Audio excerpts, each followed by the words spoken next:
Well, we know Batman Cape Crusader is right around the corner, and we're getting 10 episodes to kick the series off. And one character that's getting a lot of buzz is this reimagining of Harley Quinn. Let's take a couple minutes to talk about this new version of the character, some of the more obvious changes, and why, given the era of the series, well, there might be some interesting things going on here. Seems like they might be leaning directly into one of the most shameful moments in American history. Let's break it down. Now, before we do that though, make sure you hit that like and subscribe button and ring the bell for all the updates. We do daily Marvel and DC videos, and we want to be your place for all the superhero news, but we're going to bring it to you truthfully and transparently so you are in the know. Well, I know many of us are pretty excited about the return of Batman, and the new Cape Crusader series that's coming our way in August is definitely going to be something different than we've ever gotten before. Now, a couple of weeks ago, Entertainment Weekly gave us a sneak peek into the series, and with that, quite a few interesting details on some of the new characters. Now, what was revealed in this series is that Harley Quinn was definitely going to be a big supporting character.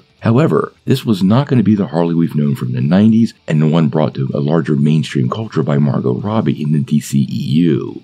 Now, there's some big obvious changes to the character, and Bruce Timm actually broke down in an interview with Entertainment Weekly why he made these changes. He actually said, and I quote, "I co-created the character, so I have a lot of love and affection for her, but I thought there might be something interesting about bringing her on the show, just not as Joker's girlfriend." The original Dr. Quinzel was a bit more serious, and when she became Harley, she got really goofy and weird. So we thought, what if we reverse that, where when she's Dr. Quinzel, she's a bit more whimsical and fun, and when she's Harley Quinn, she's scary? Now, given that Timm actually helped create the character, I totally respect some of these changes he's making, and I do love the idea of a version of Harley Quinn that's not a sidekick to the Joker and has forged her own path even in an alternate canon.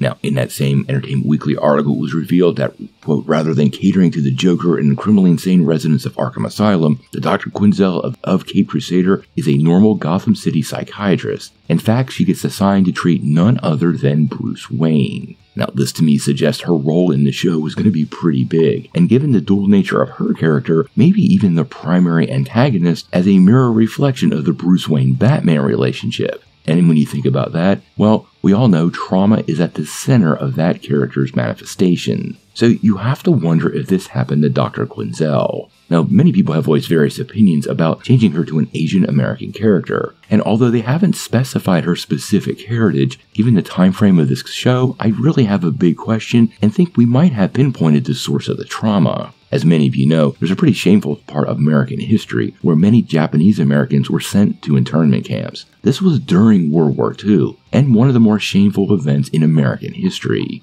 Now, many people are aware of this happening now, but given the nature of this show, her position, and maybe her background, you do have to wonder if the source of her trauma is indeed her time spent as a prisoner in one of these camps. It would definitely give a new, gritty, and interesting origin to the character, and is an undeniable traumatic event. Now, obviously, Bruce Timm, Matt Reeves, and J.J. Abrams, who are all working on the show, none of them have confirmed this as of yet. This is purely a theory. But given the dual nature of her character and the dual nature of Batman, basing her alternate identity in trauma might be exactly what the show needs. Now, we only have a couple more months before Batman Cape Crusader comes out, but I am really curious on what you guys think of this theory. There definitely has to be some kind of event in her origin story, and pulling Mr. J out of the whole equation really opens the door to other possibilities, and I do think because this is a period piece, this is probably our best bet. But we're going to have to wait and see.